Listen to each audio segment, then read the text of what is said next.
অনামিকা Oishi TikTok করে পেয়েছিলেন পরিচিতি। পরে আলোচনায় আসেন বদমাইশ পোলাপান ওয়েব সিরিজে অভিনয় করে। এরপর বেশ কিছু নাটকে কাজ করলেও তাকে আর সেভাবে ছোট পর্দায় পাওয়া যায়নি। সম্প্রতি আবারও তিনি আলোচনায়।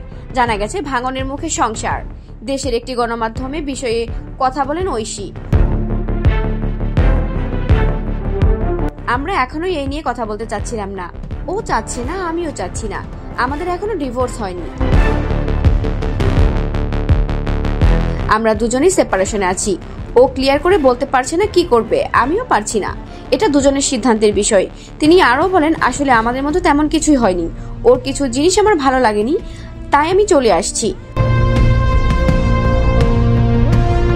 ঐশী বলে, আমাদেরকে নিয়ে অনলাইনে খুব ট্রল হচ্ছে, এটা খুবই স্বাভাবিক, কারণ আমরা প্রায় 1 বছরের মতো একসঙ্গে ছিলাম। এখন মানুষ একসঙ্গে দেখছে না, তাই ট্রল করছে, করবেই। তারা আসলে আমাদেরকে আবার একসঙ্গে দেখতে চায়, কিংবা জানতে চায় আসলে কি হয়েছে আমাদের মধ্যে।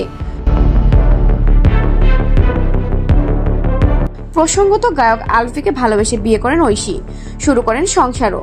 কিন্তু কিছুদিন না যেতেই ভালোবাসার মানুষটির অনেক কিছু মেনে নিতে পারছিলেন না তিনি, তাই শুরু করেন আলাদা থাকা। এখনো আছেন সেভাবেই। রোদেলা শিমন, লাইভ ডকুমেন্টস।